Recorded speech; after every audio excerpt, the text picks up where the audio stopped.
రాలేదని చెప్పి మంత్రి అమర్ లాంటి వాళ్ళు మాట్లాడి ప్రశ్నిస్తున్నారు. ఏం చెప్తారు సార్? అరే కోడిగుడ్డుని నేను సూటిగా ప్రశ్నిస్తున్నా. మీరు మంత్రిగా ఉన్నప్పుడు మీరు ఏం తీసుకొచ్చారు? ఆంధ్రాకి ఏం తీసుకొచ్చారు చెప్పండి. ఇప్పుడు మేము మాకు ఇప్పుడే థ్యాంక్ యూ అన్న 7 నెలల్లో 6,33,568 కోట్ల రూపాయలు పెట్టుబడులు తీసుకొచ్చాము. 4,10,125 మందికి ఉద్యోగాలు కల్పించే పరిశ్రమలు ఆంధ్ర రాష్ట్రానికి ఎన్డీఏ కూటమి ఎన్డీఏ ప్రభుత్వం తీసుకొచ్చింది. అది గర్వకారణం. కాగ్నిసెంట్ గురించి కూడా నేను ట్వీట్ పెట్టా కదా, చూడలేదన్న ట్వీట్? ఎవరు మీకు ఇచ్చిందే, మొన్న ఇచ్చిందే. సాక్షి ఉన్నాడు ఇక్కడ, సాక్షి రాలేదా? ఆయనే రిపోర్టరా? కేసు రాలేదా? సాక్షి ఎవరు లేడా? అరే ఆయనకి ఇద్దాం అనుకున్నానే కాగితం. ఇదన్నా చూడరా భయ్, కళ్ళు తెరువు అని. ఇప్పుడు మీరు చూడండి, బాబు గారి డావోస్కి దాదాపు 1997 నుంచి వెళ్తున్నారమ్మా. డావోస్కి వెళ్ళినప్పుడు ఎప్పుడు ఒప్పందాలు చేసుకోం. డావోస్ చర్చిస్తాం, ఇంట్రెస్ట్ ఎవరికి ఎలా ఉందో డిస్కస్ చేసి మళ్ళీ తిరిగి వచ్చిన తర్వాత ఒప్పందాలు చేసుకుంటాం.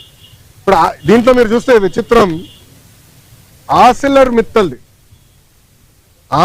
మిత్తల్ది దీంట్లో ఒప్పందం లేదు. పైన అసలు ఆసిల్లర్ మిత్తల్ది 1,35,000 కోట్ల రూపాయలు పెట్టుబడి అనేది ఉంది. కానీ ఆసిల్లర్ మిత్తల్ది ఒప్పందం లేదు, ఎంఓయూ లేదు. మాకు ఎంఓయూ లేదు ఆసిల్లర్ మిత్తల్తో, మాకు ఎలాంటి ఎంఓయూ లేదు. ఎందుకంటే వాళ్ళు ఉన్నారు ఎంఓయూ ఎందుకు సార్, డైరెక్ట్ వర్క్కి వెళ్దాం అన్నారు. వాడు మమ్మల్ని తప్పబడతారా? ఇప్పుడు వాళ్ళకి మన మెటీరియల్ టైప్ చేసాం ఎన్ఎండిసి నుంచి, ఎన్వైరన్మెంటల్ క్లియరెన్సెస్ మేము కోఆర్డినేట్ చేస్తాం. వాళ్ళు భూమి ఎత్తికి కూడా భూమి కేటాయింపులు కూడా పూర్తి చేస్తాం. 6-7 నెలల్లో పనులు ప్రారంభించాల లక్ష్యంతో మేము పనిచేస్తున్నాం. ఎన్నికలకి వెళ్ళే లోపల ఫస్ట్ ప్రొడక్షన్ అవ్వాలనేది మేము చేస్తున్నాం. అది కూడా మమ్మల్ని తప్పబడతారా? ప్రధానంగా ఏదైతే ఈ బల్క్ ప్రాజెక్ట్ తీసుకోండి, గ్రీన్ హైడ్రోజన్ ప్రాజెక్ట్ తీసుకోండి, అవును, ఇవన్నీ మంత్రిగా నేనున్నప్పుడు సంతకం పెట్టాను. ఇది టీడీపీ ఎందుకు క్రెడిట్ తీసుకుంటుందంటూ కూడా మాట్లాడుతున్నారు. ఏం సంతకం పెట్టాడు స్వామి? మంత్రిగా నా హయాంలో నేను షేర్ చేసి ఇచ్చాను, నేను సంతకం పెట్టాను. మళ్ళీ కంపెనీలు ఎందుకు రాలేదని అడుగుతున్నాను నేను. ఎందుకు మీరు శంకుస్థాపన చేయలా? ఇది ఎట్టుందంటే కియా మోటార్స్ ఎవరు తీసుకొచ్చారు మీ అందరూ బాగా తెలుసు. ఆనాడు కియా మోటార్స్ తీసుకొచ్చి చంద్రబాబు నాయుడు గారు అహర్నిశలు కష్టపడ్డారు. 16 నెలల్లో ప్రొడక్షన్ తీసుకొచ్చారు. వైకాపా ప్రభుత్వం అధికారంలోకి వచ్చిన తర్వాత ఒక ఈమెయిల్ సృష్టించి, గతంలో రాజశేఖర రెడ్డి గారు ఈమెయిల్ పెట్టారు, ఆ ఈమెయిల్ వల్ల కియా మోటార్స్ వచ్చిందండి. ఇంకేం చెప్పాలి సార్? మీరు టీసీఎస్ కూడా క్రెడిట్ తీసుకున్నారు, మీరు చూసారో లేదో. టీసీఎస్ కూడా క్రెడిట్ తీసుకోవడానికి ప్రయత్నించారు. మేము తీసుకొచ్చి నేనే చంద్ర గారితో మాట్లాడి ఆయన ఆఫీస్కి వెళ్ళాను స్వామి. ఆయనతో 45 నిమిషాలు 1-on-1 నేను మీటింగ్ పెట్టుకున్నా. తర్వాత నా అదృష్టం ఏంటంటే చంద్ర గారు వాళ్ళు మొత్తం మేనేజ్మెంట్ ఇంపార్టెంట్ లీడర్స్ అందరినీ పిలిచి నాతో మీటింగ్ పెట్టించారు తెలుసా. అక్కడ క్లీన్ చేసాం మేము. ఇది తాజ్ హోటల్స్ కానివ్వండి, టీసీఎస్ కానివ్వండి, రెన్యూబుల్ ఎనర్జీ కానివ్వండి, అన్ని. ఇప్పుడు మీరందరూ ఒకటి గుర్తుపెట్టుకోవాలి. మీరందరూ ఒక ప్రశ్న అడిగారు, మహారాష్ట్రకి ఇంత పెట్టుబడి వెళ్తుంది. దానికి కారణం ఏంటో తెలుసా? Consistency in government.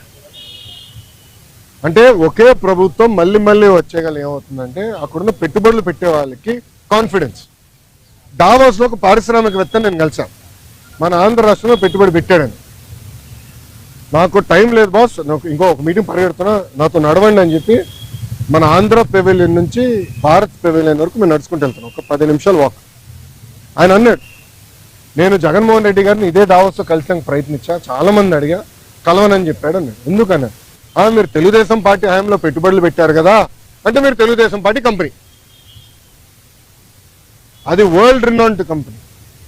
కనీసం వాళ్ళ సమస్యలు పరిష్కరించేదానికి గత ముఖ్యమంత్రి గారు కానీ ఇండస్ట్రీస్ మంత్రి కానీ కలవలేదు.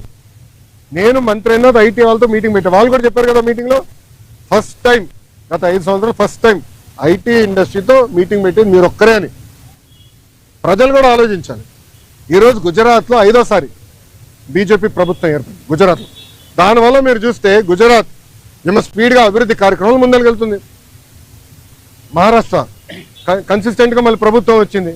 సో కన్సిస్టెన్సీ ఉండే గల పెట్టుబడులు పెట్టేదానికి పారిశ్రామికవేత్తలు ముందరకు వస్తున్నారు, వాళ్ళు పెట్టుబడులు పెడుతున్నారు, ముందరకు వెళ్తున్నారు.